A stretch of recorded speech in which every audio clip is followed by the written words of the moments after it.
ಭಾರತದ ತೈಲ ಖರೀದಿ ಯಾರಿಂದ ರಷ್ಯಾನ ಅಮೆರಿಕಾನ ಅನ್ನೋ ಪ್ರಶ್ನೆ ಈಗ ಮೂಡ್ತಾ ಇದೆ. ಯಾಕಂದ್ರೆ ಭಾರತ ಯಾವುದೇ ದೇಶದಿಂದ ತೈಲವನ್ನ ಖರೀದಿ ಮಾಡೋದಕ್ಕೆ ಮುಕ್ತವಾಗಿದೆ ಅಂತ ರಷ್ಯಾ ಹೇಳಿದೆ. US ಭಾರತದ ನಡುವೆ ಟ್ರೇಡ್ ಡೀಲ್ ಆಗಿದೆ. ಈ ಟ್ರೇಡ್ ಡೀಲ್ ನಡುವೆ ರಷ್ಯಾದಿಂದ ಇಂಥದ್ದೊಂದು ಸಂದೇಶ ಬಂದಿರುವಂಥದ್ದು. ಭಾರತ ರಷ್ಯಾದ ತೈಲ ಖರೀದಿಯನ್ನ ನಿಲ್ಲಿಸೋದಕ್ಕೆ ಒಪ್ಪಿದೆ ಅಂತ ಟ್ರಂಪ್ ಹೇಳಿದ್ರು. ರಷ್ಯಾದಿಂದ ತೈಲ ಖರೀದಿಸಿಲ್ಲ ಅಂತ ಇನ್ನೂ ಭಾರತ ಘೋಷಣೆ ಮಾಡೇ ಇಲ್ಲ. ಆದರೆ ಟ್ರಂಪ್ ಮಾತ್ರ ಭಾರತ ರಷ್ಯಾದಿಂದ ತೈಲ ಖರೀದಿಯನ್ನ ನಿಲ್ಲಿಸಿದೆ ಅಂತ ಹೇಳಿದ್ರು.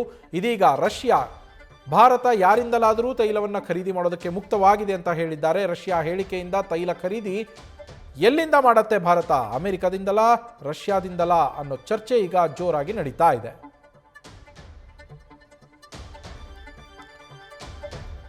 ಅಮೆರಿಕ ಜೊತೆ ಭಾರತ ಟ್ರೇಡ್ ಡೀಲನ್ನು ಮಾಡಿಕೊಂಡಿತ್ತು.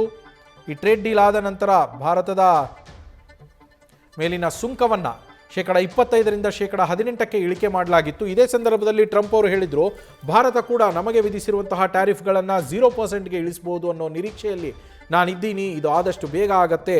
ನನ್ನ ಮಿತ್ರ ಮೋದಿ ಅವರು 0%ಗೆ ಇಳಿಸ್ತಾರೆ ಅಂತ ಹೇಳಿದರು. ಅದರ ಬೆನ್ನಲ್ಲಿಯೇ ರಷ್ಯಾದಿಂದ ತೈಲ ಖರೀದಿಯನ್ನು ಕೂಡ ನಿಲ್ಲಿಸಿದೆ ಅಂತ ಟ್ರಂಪ್ ಅವರು ಹೇಳಿದರು.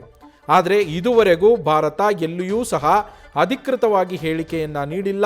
ರಷ್ಯಾ ಜೊತೆಗಿನ ತೈಲ ಖರೀದಿಯ ಒಪ್ಪಂದವನ್ನು ನಾವು ತೈಲ ಖರೀದಿಯನ್ನು ನಿಲ್ಲಿಸಿದ್ದೇವೆ ಅನ್ನೋ ಮಾತನ್ನು ಎಲ್ಲೂ ಭಾರತ ಹೇಳಿಲ್ಲ. ಇದರ ಬೆನ್ನಲ್ಲೇ ಈಗ ರಷ್ಯಾ ಭಾರತ ತೈಲ ಖರೀದಿಗೆ ಯಾರಿಂದಲಾದರೂ ಮಾಡೋದಕ್ಕೆ ಮುಕ್ತವಾಗಿದೆ ಅಂತ ಹೇಳೋ ಮೂಲಕ ಮತ್ತೆ ಸಂಚಲನವನ್ನು ಸೃಷ್ಟಿಸಿದೆ. ನ್ಯೂಸ್ ಫಸ್ಟ್ ನಿರ್ಭೀತಿಯಿಂದ ನಿಮ್ಮ ಪರವಾಗಿ.